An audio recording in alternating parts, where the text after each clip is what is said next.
And joining me now is Yasir Masood, an award-winning filmmaker, to talk about his film Istikhara, New York, which he produced, wrote, and directed. Am I missing anything else?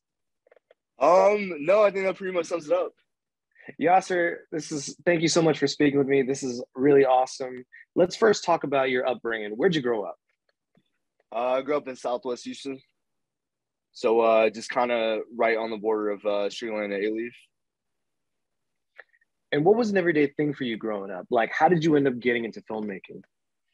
Yeah, I mean, they're kind of separate, but I think the everyday thing for me was like definitely we had this central basketball court. It was kind of what my latest short film was about, or my last short film was about. But essentially, like, all the kids from the neighborhood, everybody from the neighborhood would sort of like pull up to one place, one basketball court. We would play basketball for like 3-4 hours. You know what I'm saying?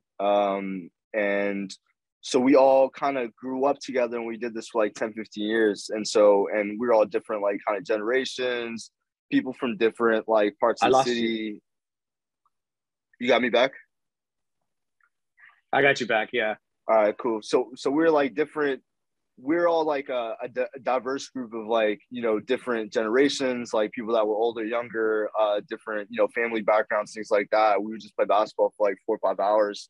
And through like 10 or 15 years, we all became like, I would say even more than best friends. And essentially what we would do all day after we play basketball is just like, chill, tell stories, stuff like that, learn about life experiences, all that good stuff. And I think that it was almost like a campfire, you know what I'm saying? And so I think like because of that, I think it helped me understand the merit of a true story, like the value of like a good story. And so, I never really thought about filmmaking or being a director until I was probably in college, or filmmaking until I was in high school. I just always kind of wanted to be a writer. Um, but I just love stories and I loved art, just way, way, way from the beginning. And I think the reason why I gravitated towards directing was because it's like not only do you have to understand how to write a good story, it's like you have to have some type of visual voice. You have to have some type of like audio voice. You know what I'm saying? Like be able to curate music and create moments. And so it just ended up being kind of the perfect vocation for me because I was just multifaceted. You know what I'm saying? Or my curiosity was multifaceted. And so yeah, that's kind of where I stumbled onto filmmaking. Like I watched watched and studied the classics when I was in high school. Took a really great class on American cinema in high school. I went to college. I studied economics, but I took my first job in like finance, and I was just like, man, I can't like do this. It was soul crushing. And so I started at night when I got my first job out of college. I started acting. I started taking acting classes. From there, I decided to make my first short film, and then that's kind of alhamdulillah, everything kind of took off after that. What were some of the challenges that you faced along the way in your journey towards filmmaking? Yeah, I think the biggest thing is like when you're coming from somewhere like Houston, or when you're coming from like immigrant background, and like don't have any family in this industry, and like your family and all your friends um don't understand how somebody could even say that, like how somebody could even want to be an artist or want to be a filmmaker. I think when you're in an environment like that, being able to convince yourself that you could do it is very, very difficult. And on top of that, it's like very difficult in this industry to move up or to navigate it if you don't have some type of connection to people. I mean, obviously that's like what you always hear about Hollywood, and I think it rings very, very true. So to come from Texas, not to say it's impossible, because nothing, because it's absolutely not, right? Because I think it's such a strength to be from Texas, or to have an immigrant background is like an absolute strength in this industry, and as a human being. But I think like the most difficult thing was to be able to try to enter this industry without any type of connection, any type of mentorship. And I think a lot of that stuff is changing the last few years, but at the same time, it's like because there's not a lot of us in this industry, it's just very hard to kind of get in, and then being able to understand how it works. Well, and let's talk about this movie that, I'm sure it was like a lot of work that went into it. But before we get into all that, let's talk about the name of it, Istikhara, New Yeah, York. What's the meaning behind the word Istikhara, and why pick that title for the movie? yeah, absolutely. It's so multifaceted because I was really nervous picking this title because Istikhara is like that's an actual prayer, right? It's an actual prayer in Islam, and for those who don't know, it's a prayer that you do when you're essentially thinking and what's the word? What's the word for like thinking very deeply or trying to make a decision? Complimenting? No, whatever. But it's like it's a prayer that you do like at night when you're about to make a very very big decision. And there's just something really beautiful I've always found about that specific prayer. And I think it sort of captures two things. It kind of captures like kind of the character's mentality or what he's going through of just like thinking about what his place is in life and like what moves he should make, what decisions he should make to grow his career or grow himself as a person. But I think it's also a place, right? It's almost like there's a really famous movie, Synecdoche, New York, and it's a lot of these upstate New York places have these really weird, kind of really different names, and I kind of wanted to create a name that was a spiritual place in New York or a mental place in New York for our characters that only existed for our characters because our characters like version of New York is so much different than what most people are used to sort of digesting from New York. And so because of that, like it made sense for this to be a place. But then also it's like I love the idea of that prayer. I think it matched like kind of philosophically what the character was going through. Well, let's elaborate a little bit on that because they Yeah. say art imitates reality. So I have to ask, how much of the film is taken from real life? How much of the film is taken from real life? And Um, I asked that also because the main character is apparently from Texas. Is that like a wink to the audience? no, I don't think it's a wink, but I think it's definitely autobiographical in spirit. I mean, obviously, like a lot of those events are different, and I wouldn't necessarily like make a movie about my life or anything like that. But I think like what I was hoping is that it feels like it's autobiographical for anybody in their mid 20s. You know what I mean? Especially coming out of a pandemic, where it's like, you know, coming out of school, you're in your mid 20s, you're trying to navigate life, you're trying to navigate your career, and especially this industry. And then once you're told, yo, everything's gonna shut down for like 2 years, you know what I'm saying? And it's like we don't even have our footing yet in our own industries. We're not even on the ladder yet, and the ladder disappears. You know what I'm saying? And Yeah. Well, so yeah, go ahead, go ahead. no, once that happens, it's like, that's kind of the question that was a journey that I was going on personally, and I think that was a journey that our characters going on, and I think that's a journey that a lot of us are going on in our mid 20s. You know what I'm saying? It's like our careers haven't even like fully started yet, and a lot of our industries sort of downsized or like disappeared, right? And it makes you question like, am I even meant to be doing the thing that I wanted to go do? You know what I'm saying? And so Absolutely. yeah. Well, and I mean, you mentioned COVID-19. So like when did you actually start making take us through the process of the project? When did it start and how long did it take for you to like make it before it completed? Yeah, I think my process is really different because I'm a producer by trade, and so essentially like that's how I was working at the time, was producing.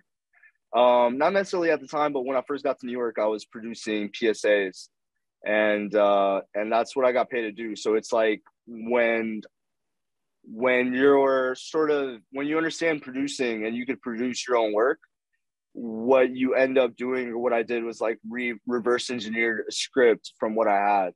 So my producing brain was like, yo, I have like eight people that I love that I would love to be in this movie. I have 8 locations that I love, and I've had like, you know, unique experiences there, life experience there, and very inspired to shoot these locations. Or, you know, one of my friends has this really nice apartment. I would love to shoot there one day. You know what I'm saying?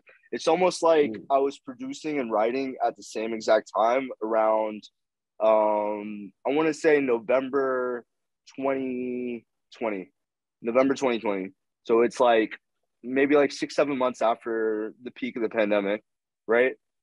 Um, and what was going on at the time was like pretty much like I had never written a feature script before, but I didn't want to write something and sort of sit on it for 6 months or spend like 2 years, you know, trying to make it and grab funding and things like that. So my like instinct was just to like, yo, I'm gonna write this and produce this at the same time. So it's like if a location drops, right, I could rewrite that scene, or I can rewrite it to another location. Or if I'm not able to, you know, find a character that I want, or I'm not inspired, like, or I'm inspired by something else, I was able to write and doctor the script as I was producing.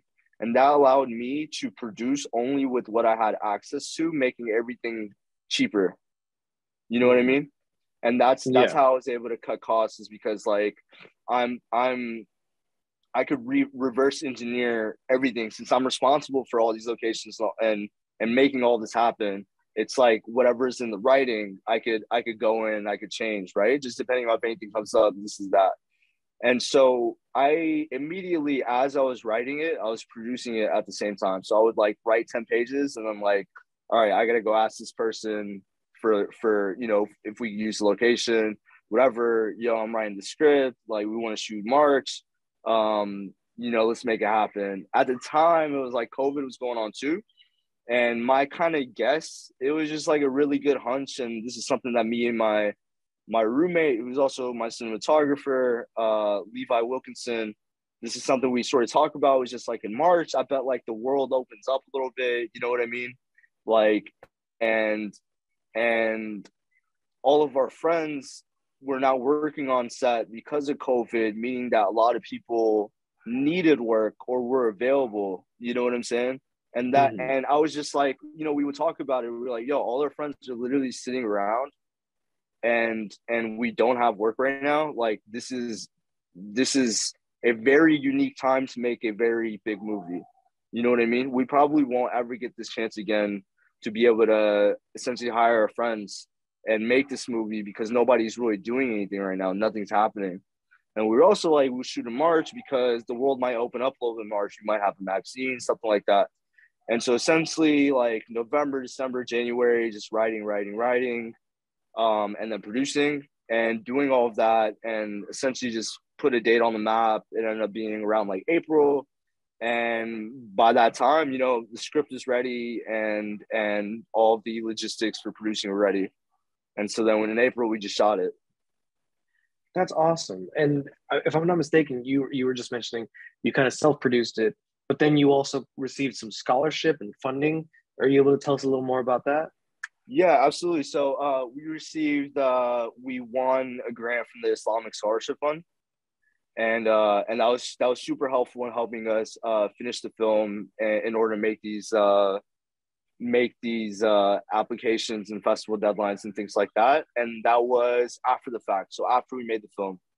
And so it's like once we were able to make the film, it's really easy to you know, cut up a teaser and talk about the film, and then be able to, you know, apply to things. And that's kind of my thing always, was just like, you know, especially when you come from an immigrant background, it's weird like asking people for money. I was just never felt comfortable asking people for money. I'm learning that that's not the way to do things in this industry. Is like you're not supposed to do them with your own money. But that's something I learned like after getting financial support, or some financial support for this project, because I was just gonna make it my own money. I had, you know, we had that unemployment, whatever. We had money from Checks. unemployment, exactly. And Yeah. you know, that was my life savings at the time. And I was just like, man, like the world is shutting down. Like I have X amount of savings. I'm just gonna spend X amount of savings and make this movie. If it doesn't work out, then I'll move back. I'll move back home. You know what I'm saying? Literally, I'll move back Yeah. home, and I'll give up, like not give up, but I'll like switch industries. Like it's not meant to be. It's not meant to be. You know what I mean? So literally, I just bet on my last dollar in order to make this. And then once we made it, that's when I was just like, okay, like maybe now we have something to show for it. We have like a beautiful teaser, we have a script, you know, let's try to go get funding. And alhamdulillah, the Islamic Scholarship Fund came through, and we won that grant, and it was absolutely pivotal for us to be able to finish this film. And I think the belief that they gave in us was huge in helping us finish the film as well. I want to circle back to something you brought up about, you know, you're just going to go all into it. It seemed like that was one of the themes of this movie. You know, without kind of giving too much away, the viewers kind of left with a lot of questions at the end. You know, is it a happy ending, you know, or is it just an ending? For example, in some films, the viewer learns that the hero saves the day or gets the girl, but it seemed very open ended. Is that fair to say? Is that where you were kind of going for? Yeah, I think because it's like my philosophy on it is like, and you know, if you say it is autobiographical, it's like, you know, it's not about if the character succeeded or didn't succeed in my head. It's about like a learned piece that he was able to sort of understand. And then it's also like he realizes that the struggle kind of is the journey. The struggle kind of is the destination. You know what I mean? Mm, I think those yeah. two things, just like kind of being in COVID as well as like and still trying to be an artist. I think those two things I was just like, you know, really trying to instill onto myself that it's like, you know, everybody wants this career ladder and move up and stuff like that, but that, you know, your career can go away in an instant. You know what I mean? But it's like, Yeah. what do you have like in life? What do you have? What do you know about yourself? What do you enjoy about yourself? What type of love do you have for yourself? Stuff like that is like, nobody can take that away from you, not even a pandemic. Okay, we had a little bit of a technical difficulty, but we're all good now. There's a scene in the movie. We were just talking about Reza, the main character. His father is lecturing him about how civilizations are formed. And he says, art develops last. Could you elaborate on what that conversation represents? And what does it mean, especially for this character who happens to be Muslim and South Asian? Yeah, absolutely. I think it kind of really comes from the fear of lack of abundance that are, you know, not everybody from our past generations, but a lot of our parents that immigrated here, they sort of have the fear of um of art because it's not necessarily, you know, a game of high returns essentially. And I think that, you know, a lot of people, they come from countries or regions or areas that are, you know, because of colonialism and other things, like financially historically and financially devastated places. And it's just like that line was just sort of trying to contextualize that psyche of our parents' generation, of like why, you know, humanize that element too, of just like why they would fear, like, you know, their children or this opportunity of America for them to be artists. You know what I mean? And I think that's also like kind of a question of the pandemic too, where it's like you know, it's funny because like the film is not so specific in mentioning the pandemic, but I think there's a lot of pandemic spirit to it, obviously. Um, and I think that was just a line that that sort of, you know, this question that I had in my head too as everything was going on was just like, you know, what is the value of $1 million film if that could be like $1 million of PPE? You know what I mean? $1 million of vaccinations that can go to people and things like that. But yeah, so you know, that was just a question that I had for myself, that I asked myself, and that I wanted to sort of express. You know what I'm saying, through this character and through the psyche of like an immigrant dad. Well, and on that note, artists tend to be their biggest critics. So were there some nerve-wracking moments while working on this?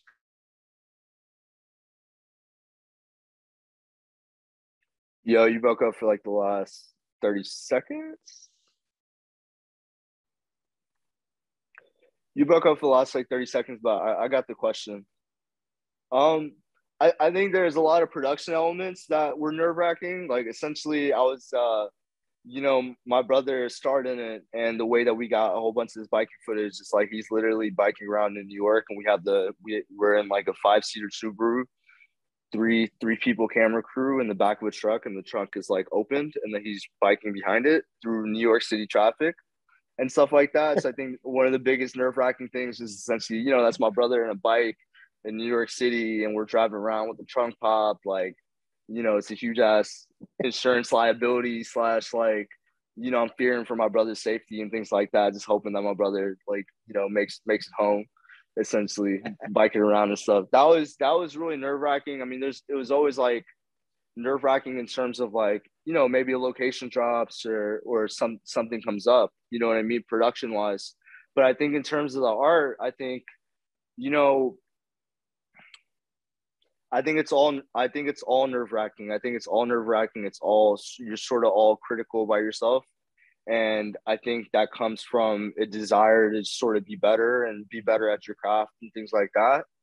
And so honestly, like the whole film, I'm still very critical of myself about. Like, I think there's a big piece and like we did our best for what we had, and that's great. But by the time that whenever you go on a journey of a project this long, it's, the project makes you a different artist or a better artist or more experienced artist, that by the time you finish it or get to the end part, it's like there's so much that you could have done different in the beginning that you learned, but you only could have learned it by doing that project. You know what I mean? So I think a lot of that, makes me critical. I think it's like, maybe there's too much music, maybe the acting isn't as good or the editing is choppy. Like there's still very much moments for that with me and the relationship of the film. But the good part is that we're still editing. So it's like we're still editing. We have some creative help and creative support in terms of editing, and we're just finishing essentially the last 20% of the film. So I'm still ironing out those things. But I'm very critical of myself, to be honest. Like, but I kind of own that because that's just a desire to be greater, Absolutely. And I mean, hey, look what just happened. You recently won the Emerging Filmmaker Award. So aside from that, let's talk about some of the proudest moments in this film. Proudest moments of the film. I mean, one of the hardest things and one of the proudest things is like honestly finishing the script, right? Like to being able to sit and write something down that's like 80 pages long. It's a task that took me about a year or a year and a half to even get the courage in order to do that. Because that was just so like, for some reason, that's just so hard and unfathomable for some reason. To me, I always thought like, how could somebody write such a big thing? You know what I'm saying? And even 80 pages is not even like 150 pages or 200 pages. You know what I'm saying? So I think that was definitely one of the proudest moments. Was just like, I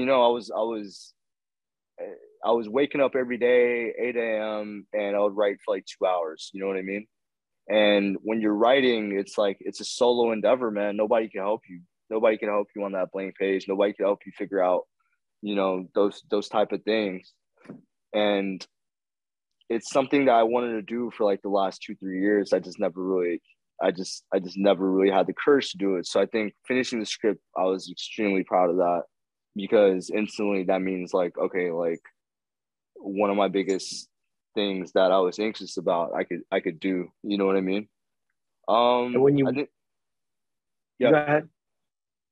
I think the screening definitely is kind of that second proudest thing, because it's like, even when you're editing, you don't know like the value of what you're making, or if it holds any value, or what type of value it holds, until people see it in a theater.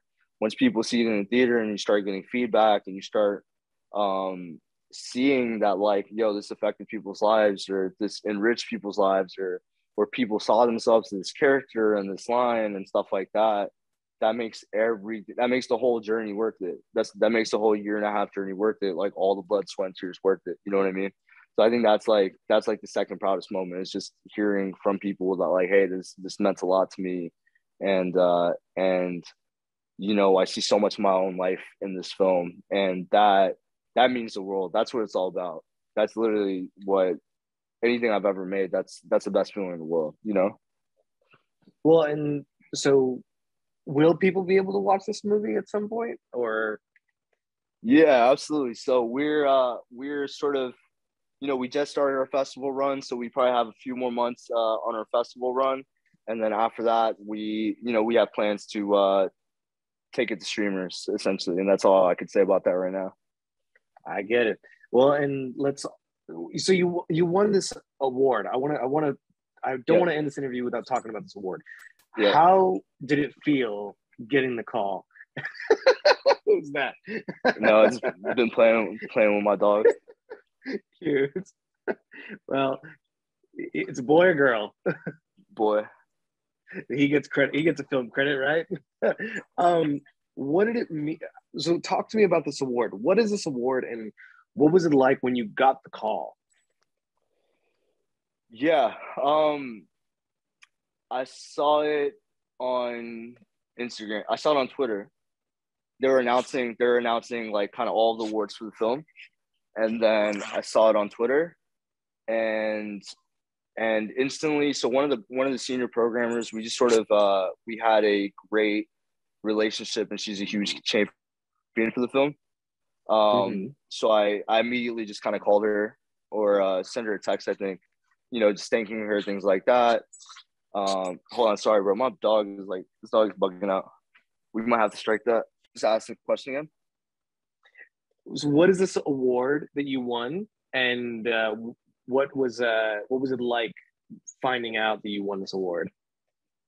Yeah. So it was the Emerging Filmmaker Award from the Los Angeles Asian American Film Festival, which is one of the largest Asian American film festivals in the country, if not the largest.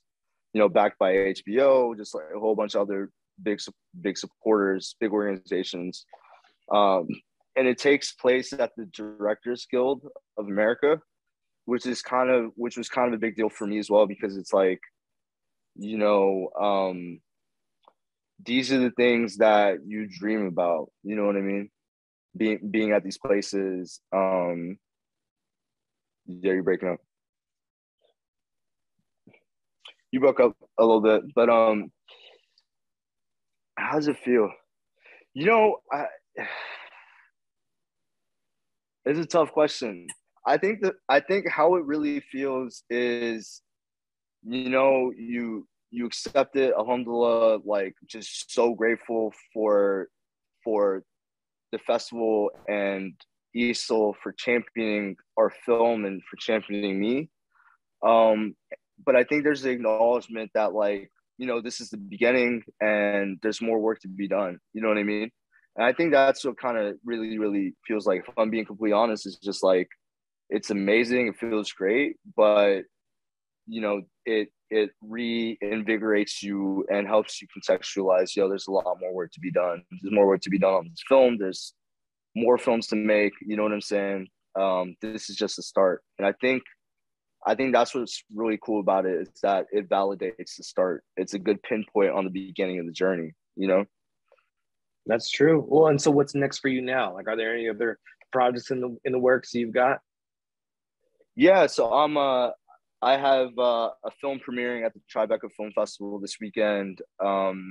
It is the directorial debut of Nicholas Heller, aka New York Nico, on Instagram. I produced and executive produced it alongside my friends Teddy Lokanakis, Kareem Rama, who wrote and acted in it. So yeah, we just got a big premiere this weekend. Looking forward to that. I have some films that I'm working on as part of the directing, the documentary studio that I work at, and yeah, a couple opportunities to you know, possibly direct a feature documentary that I can't speak too much about, as well as, you know, just writing other scripts and things like that. So Well, just it kind sounds like of, this. yeah, I yeah. was So gonna just say kind of, it sounds like. Go ahead. I'm sorry. I'm sorry. No, just kind of jumping into more directing opportunities, and then kind of as a secondary, starting on my next script, starting on the next film idea. Well, I was gonna say, it sounds like it's not gonna be our last conversation then, hopefully. Yeah, man, I hope not. I hope not. Oh man, for real, Is for real. Yeah, is there anything else you'd like to add before we finish this interview that maybe we didn't get to touch on? Yeah. No, I want to thank you so much. Thank you for having me. Thank you for having me, Fox, and then Ahmed, for real, like, thank you so much for your interest in this project and interest in me. It's just really cool because, like, Fox 26 is the when I didn't have cable in the apartment, when my family first moved here, like, that's all we had was Fox 26, and literally I grew up on Fox 26. So to be able to have this conversation with you here, it's just amazing. It's a blessing, and just grateful for the whole station and city of Houston, and yeah, and for your time, man. Really appreciate it. We appreciate you. Yasir Masood, award-winning filmmaker, talking about his film Istikhara in New York, which he produced, wrote, and directed, and will hopefully soon be available for everybody once everything gets ironed out. Awesome. Thanks, Alma.